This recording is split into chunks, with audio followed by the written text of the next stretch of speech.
welcome to Steve McDonald's Arts and Crafts, and today we're going to be doing an experiment. And as you can see, I've already made some here to get ready. So these are ones I prepared earlier. And all these are ink pad stamps. And so the last one I'm going to do is this little bunny rabbit. And what I have found is that this ink is the best ink, and it stays on jet black, and it works really well, even if it does smell of almonds. So I just literally load up my ink onto my pad, and then this is a sheet of acetate, and everything will be in the description below, so you can just click on it and go straight to the link. And I will just pop that on there. Now don't wiggle it around because it is quite slippery. If not, you won't get a great finish. So there we go, there's the little bunny rabbit. Now, you're going to be amazed at how these come out because I was really impressed. But what I would suggest is that you wait for this to dry completely on the acetate before you start. But once it's dry, it won't come off.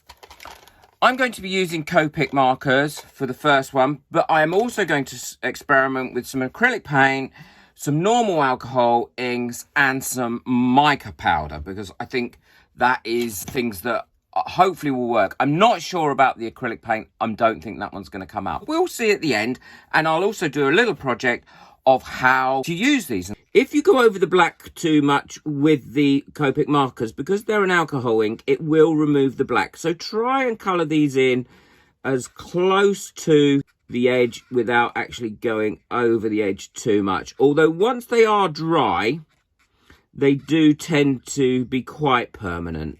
So I found this technique out by a complete accident. What I was doing is I was making a card. I wanted a piece of acetate with a stamp on it that I'd coloured in to put behind like a window pane in one of my cards. And then I didn't like how the stamp come out. Then I needed to pour a free pour clear piece of resin for a project that I was doing. And I poured it over that piece of acetate. I thought I turned it over so that the acetate was clear on the front and the stamp was on the back. But I actually had got it the wrong way round. So when I took off the piece of freeform resin, I was so surprised. I was like, oh my God, this is amazing. I love it. So the next one I'm going to do, I'm going to use just normal alcohol inks, and I'm going to be brushing those on. Now, I've not used the white before, so I don't know how well this comes out using this technique. So this will be a bit of an experiment, but I do want them to have a little white beard. So the next one I'm going to do is the leaf. Now, I'm going to do that with mica powder, but I don't want the mica powder to get blown off. And so what I'm going to be doing is I'm going to use 99% alcohol, and I'm just going to pop some in there like that. And if anyone's interested, these are the bottoms of drinks cans when I cut the aluminium out. I keep the bottoms and they're great for this. Check out my video on how to do that. And what I will then do is I will take my green mica powder, add it to that alcohol ink, and then what I'll do is I will use that to paint it on. What I'm going to be doing is adding some pistachio into it, and about that much. And as you see, it makes a nice colour, and when that alcohol evaporates off, it leaves a nice shimmer.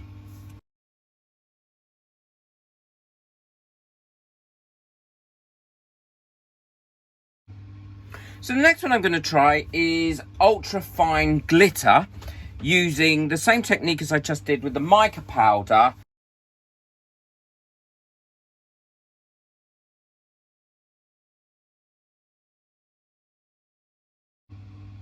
So the next one I'm going to be using is acrylic paint, and this is the one that I really don't think is going to work, but we will see. And I have found that some acrylic paints react badly to resin, so I will put the link to the ones that I use that I've never had a problem with in the description below. Okay, so they're the ones that I want to experiment on, and I want to just say thank you to everyone who recommends and shares my videos. It really has helped my channel grow, and I just want you to know I really do appreciate it. Thank you. These are dry now. I've mixed my resin up, and now all I need to do is put the resin on it. And now we don't want a really thick coat of resin on it because of the next stage, but what we do want to make sure is that each one is covered. So there we go, that's all that done. We will now leave this for about 14 hours, and I'll tell you why in the next bit. So this is cured now, or as cured as I want it to be. I did leave it a little bit longer than I had anticipated, so it's probably cured a little bit harder, but that shouldn't be too much of a problem. So now is the biggest thing, is to get this off, and I'm dying to know whether the acrylic paint worked and whether the glitter and the mica powder ones worked. I know the Copic marker would have worked because that worked before, so I'm just going to pull this off the acetate. It comes off fairly easy. There we go. By the looks of it, the only one that really had problems was the alcohol ink one. I'm so pleased. Look at the acrylic paint one. It came out so well. And it's not going to rub off because it's completely embedded now into the resin. I love this. I'm so pleased with that acrylic paint one.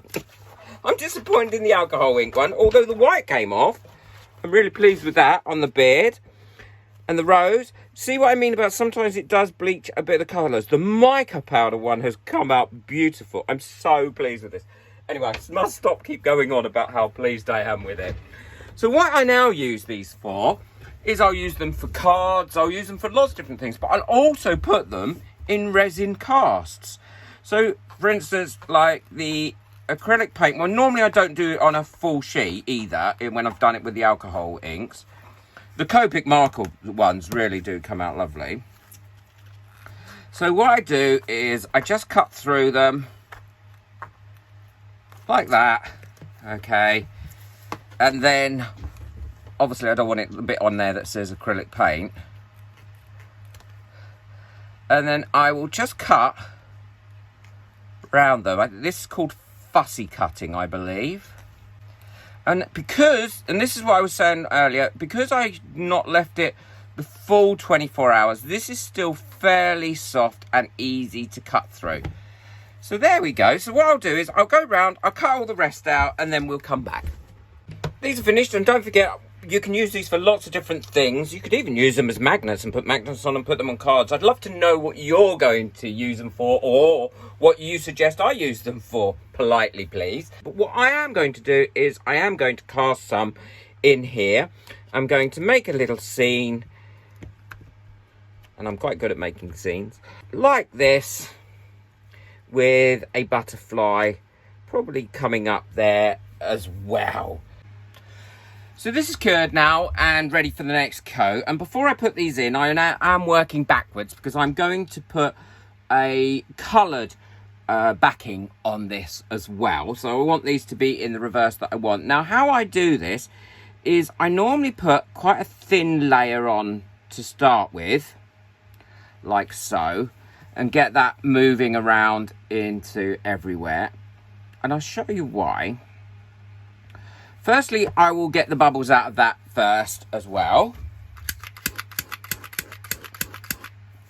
Okay, and then I've got these backwards to how I want them, so that the front is facing down.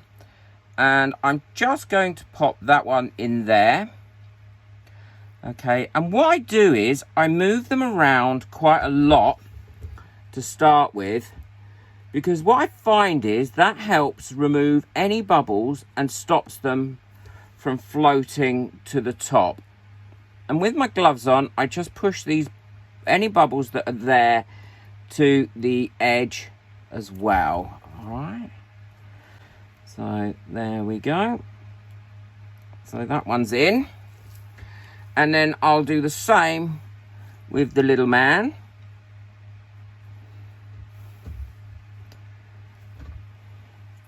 I'll just move him about,